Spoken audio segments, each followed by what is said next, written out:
Good afternoon, my beautiful souls. Happy Saturday, y'all. It is such a beautiful day outside. But of course, I got things I need to do, so I won't be outside taking advantage of this beautiful weather, but we're going to have a lot more of that, I do believe. But anywho, I want to discuss something with you all that's kind of touchy for some, especially if those of you who are heavy in religion, Christianity, whatever religion that you practice, it might kind of rub you the wrong way a little bit. So if this is your stance, I'll just go ahead and give you a disclaimer. Go ahead and click off now, because my goal is not to intentionally offend anyone, but I will bring forth the truth. And if the truth offends you, then that's something within yourself that you have to check. It has nothing to do with me. Okay? So, what we're going to talk about is monogamous relationships and polyamorous relationships and how all of this came to be. Okay?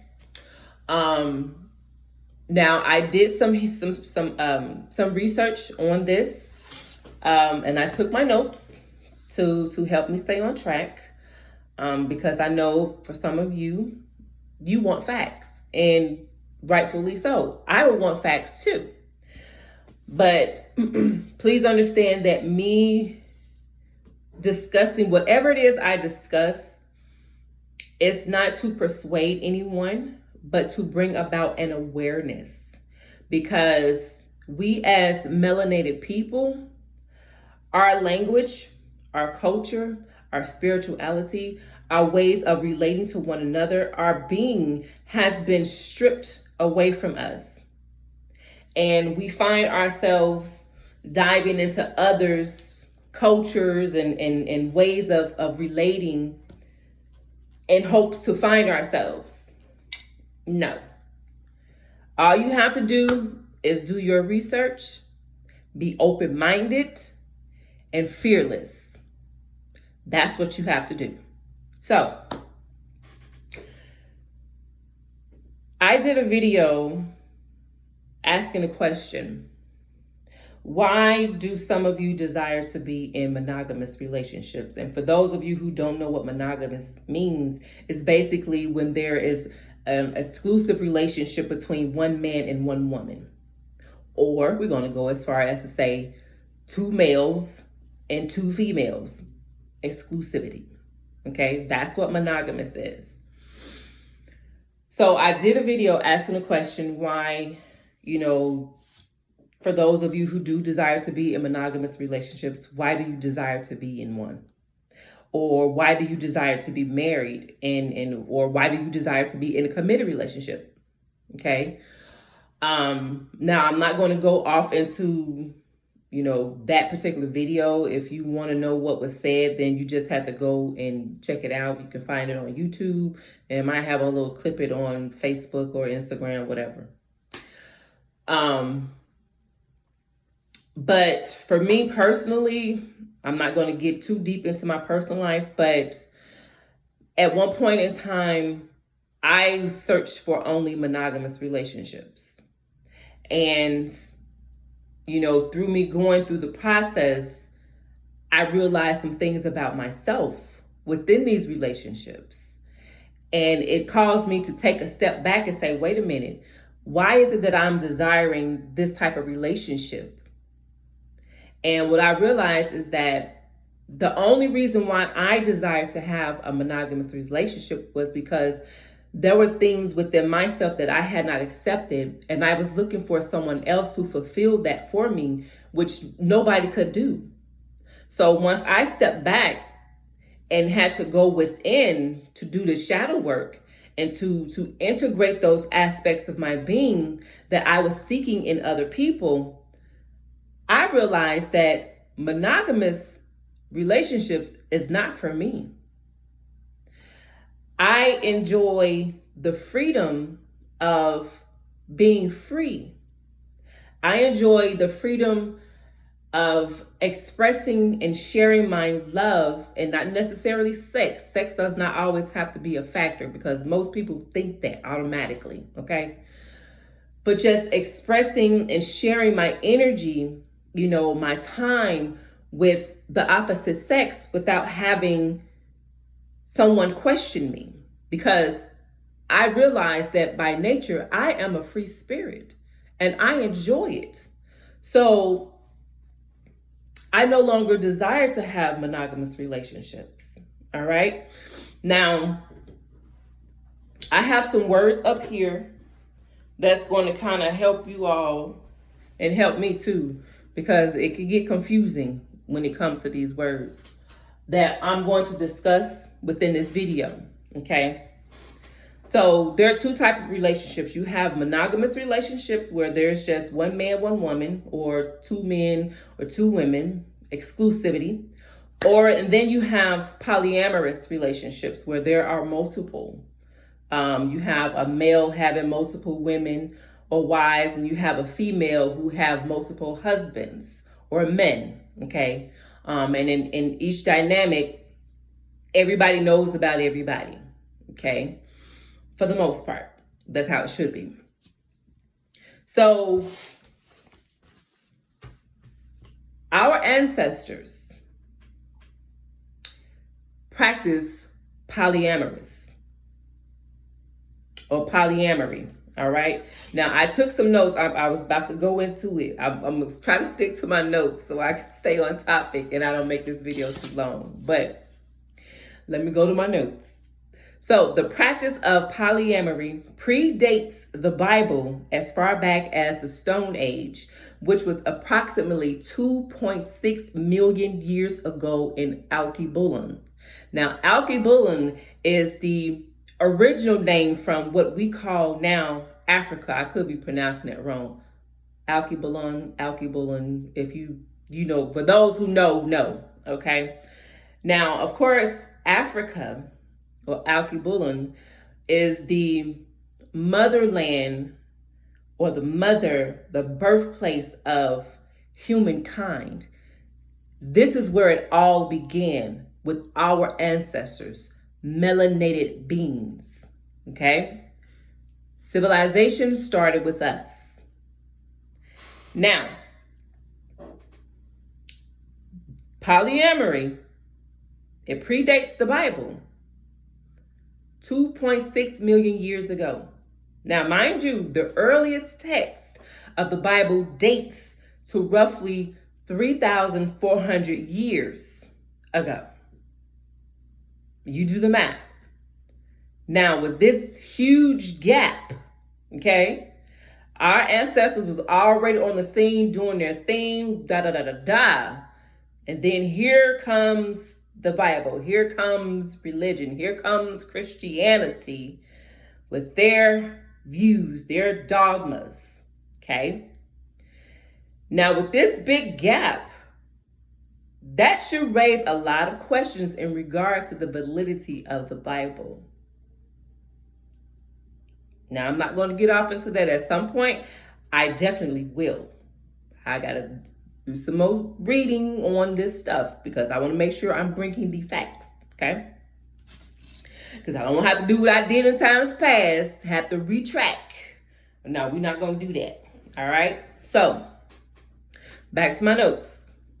Our ancestors lived in clans at that time that were rooted in egalitarianism.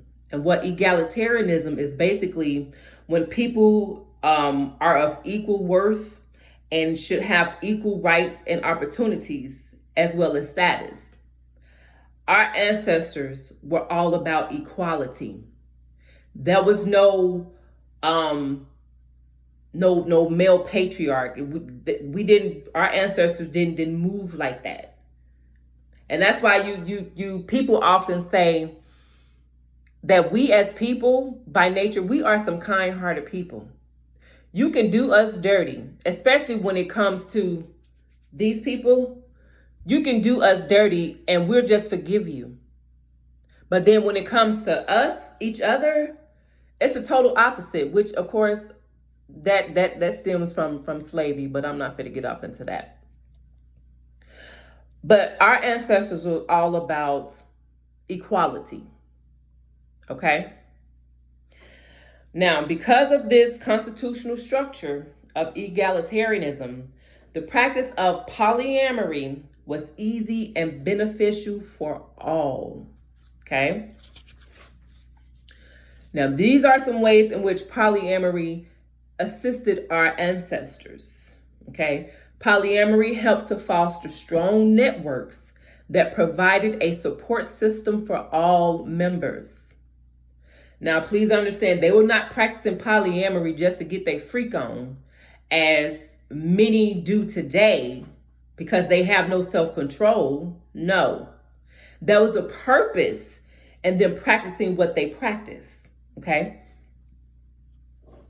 They took pride in communal child rearing, where everyone contributed to a child's upbringing rather than just the parental parents. This is where that whole phrase comes from. It takes a village to raise a child. This is what our ancestors were doing.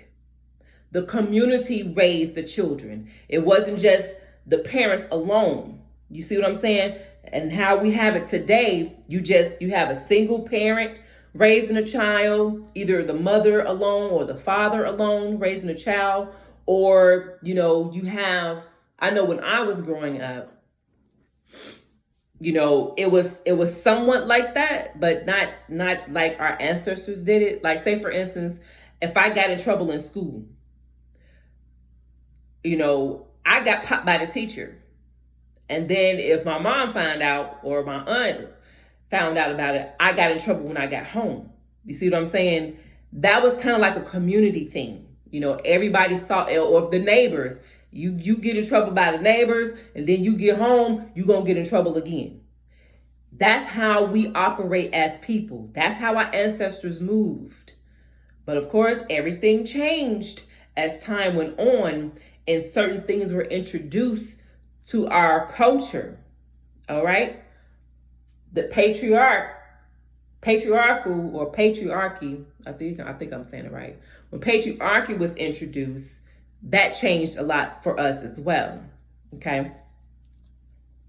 Now, within the structure of polyamory, because our ancestors lived in a hunter-gatherer society, having multiple partners enhanced survival by creating a larger network for resource sharing and protection.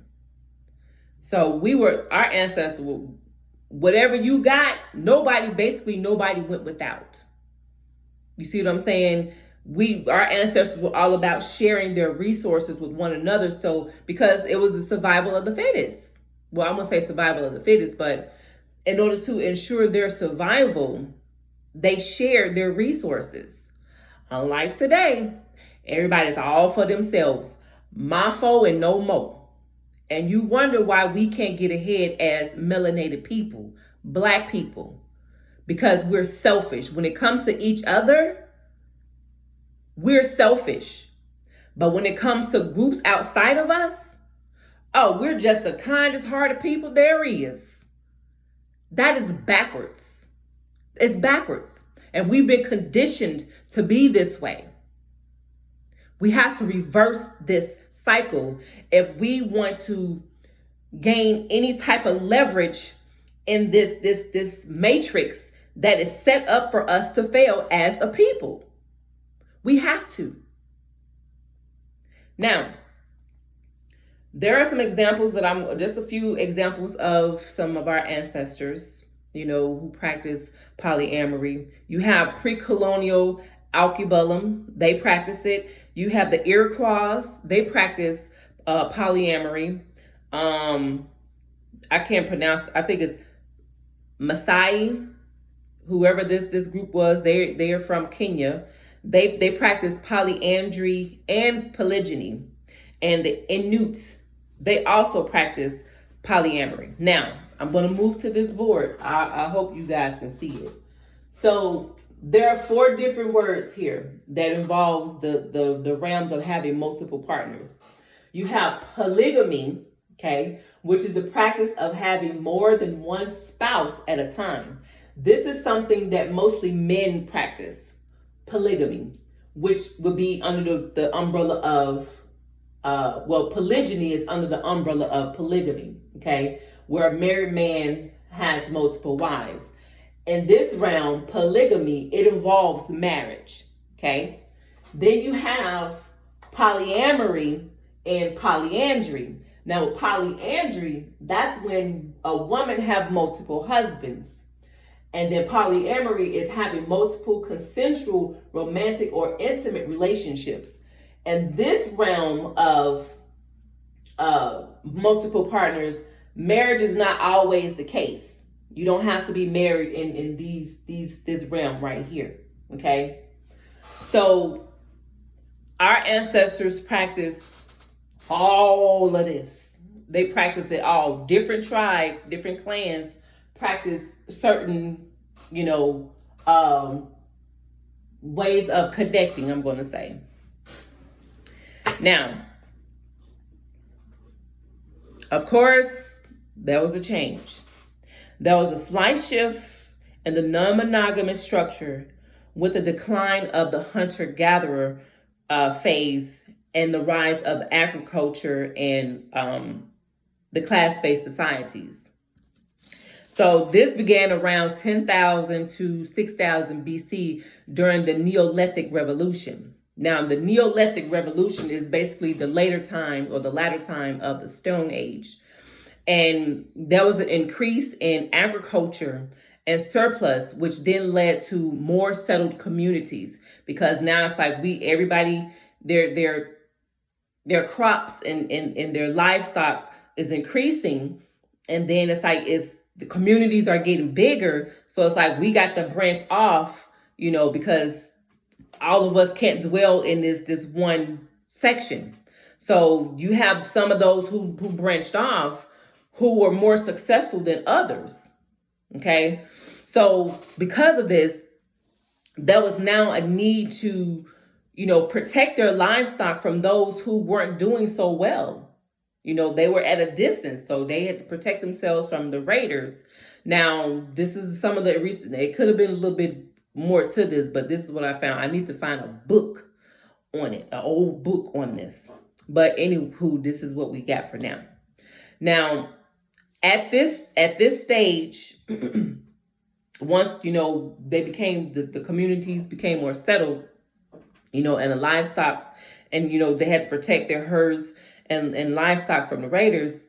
Like I said, those who produced more, who had more, were considered the wealthy ones. Those were the elite group. Now, those who were elite, they were mostly practicing polygyny, which is basically a man having multiple wives. Okay.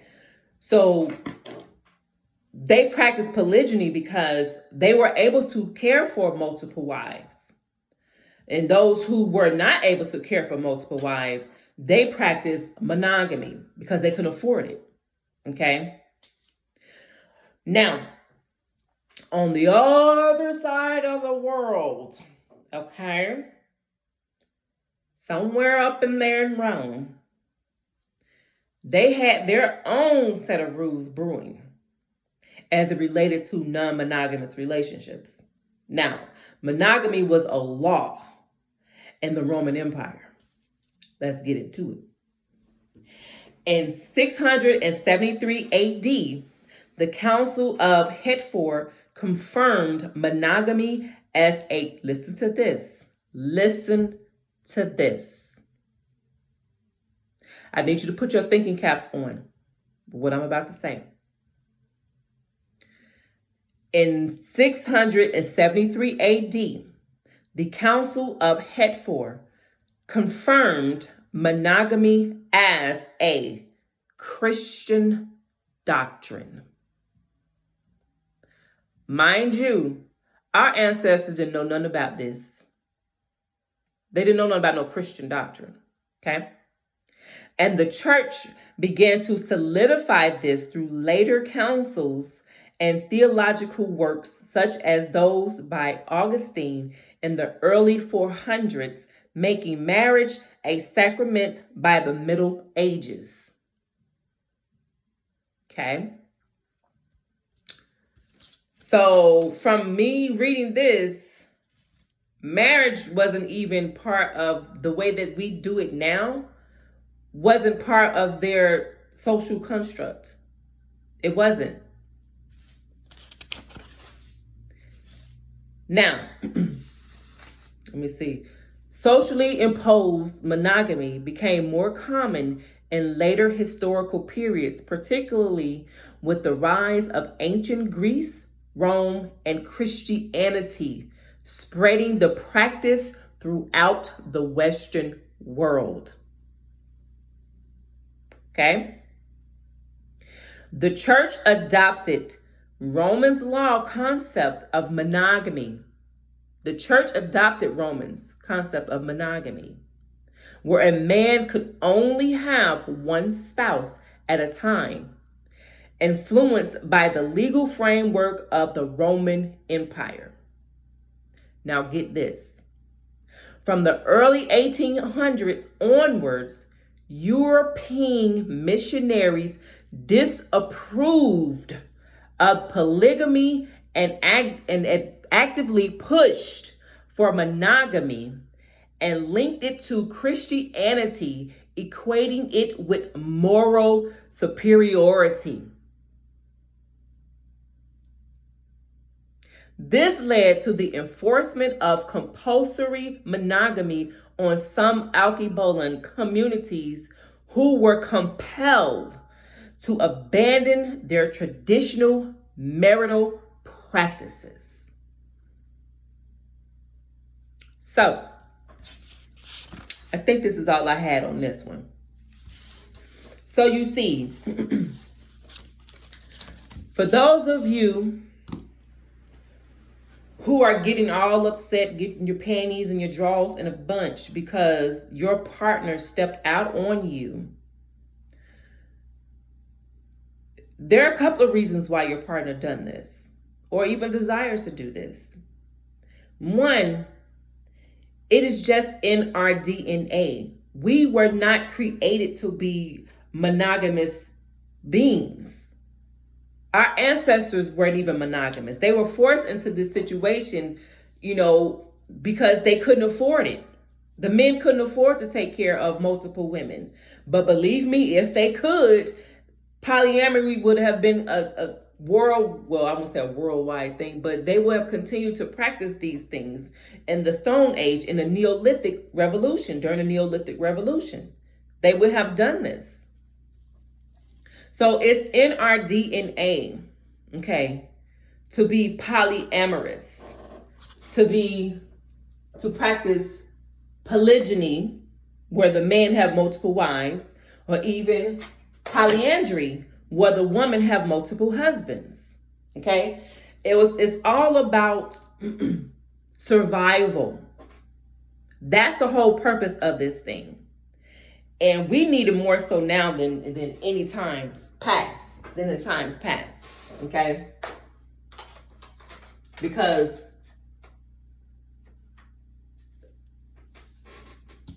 they got it in for us, for those of you who don't know, okay? Now, those of you know what I just said, you know what I just said, without saying what needs to be said, okay? So, your partner who steps out, there could be multiple reasons why your partner stepped out. One, like I said, it is in their nature, because that's just who we are. It's in our DNA. Two, is because they're searching for something within themselves that they could no longer find in you. Whatever it is that they needed in you or from you, they achieved that level of growth. So now, as I said in the video, I talked about the relationships. Now they're stuck with you. You see what I'm saying? Because you have this mindset of, we're in this relationship, we're in this monogamous relationship. You belong to me, I belong to you. You're my possession, I own you. They're not property. And that's where a lot of us fall short in these relationships, because the only reason why we're getting in these relationships is the fact that we feel like being in a relationship with someone is going to complete us, is going to fulfill us. And that's not where your fulfillment or completeness come from. That comes from you and only you. Being in relationships is just basically to hold a mirror up to that part of to ourselves to see what part within us we need to grow. That's the purpose of relationships. But we were never designed to be confined, because love is not confinement. Love is freedom. Now, this is not to say that you just go off doing stuff all willy-nilly. No, you have to have some type of self-control when you do this. You see what I'm saying? And you have to have a game plan. You have to have intentions, and not just doing it to fulfill your lustful desires. Although there's nothing wrong with being lustful, but learn how to control your lustfulness. It's not necessary. And at some point later on, I might do a video in reference to that topic, or something that's close to that topic. So there's absolutely positively nothing wrong with practicing polyamory, polygyny, polyandry. I get these words mixed up. So there is nothing wrong with that. It's natural. It's a natural state of our being as divine beings. We are spiritual people having humanistic experiences. And let's go to your Bible. In the Bible, it says,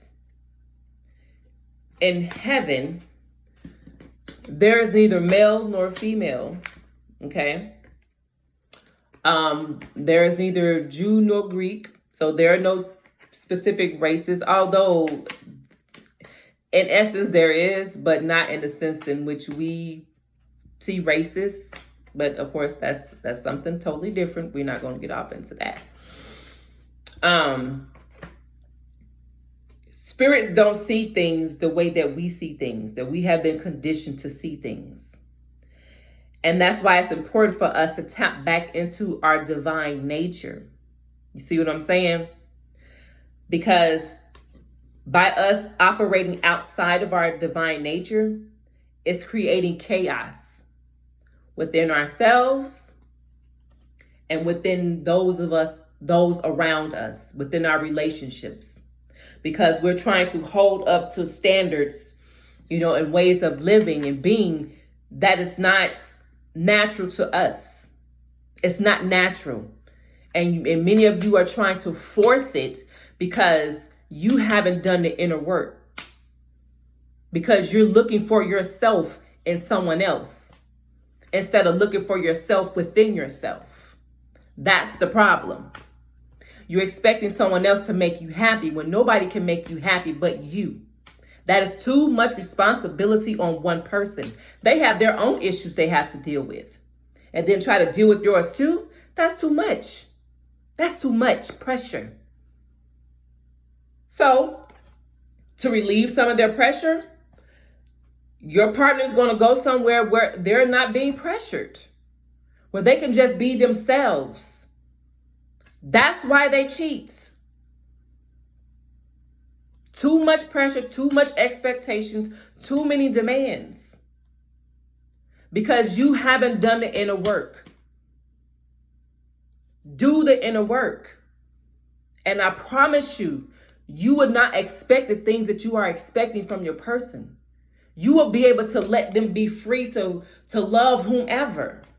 But of course, you'll be cautious with this thing because you got some folks out here who, I'm just saying. And you need to be careful who you mixing your energies with anyway. Because all beings that's walking don't have a soul. Okay. I ain't gonna go down that rabbit hole just yet. But just keep that in mind.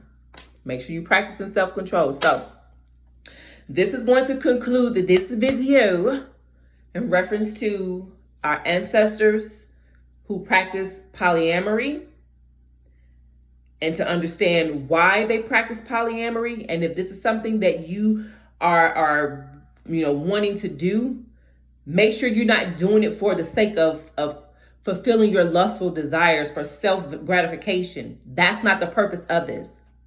The purpose of being in a polyamorous relationship is to build community. That is it. And within this community, of course, you get to enjoy, the pleasures of having multiple partners.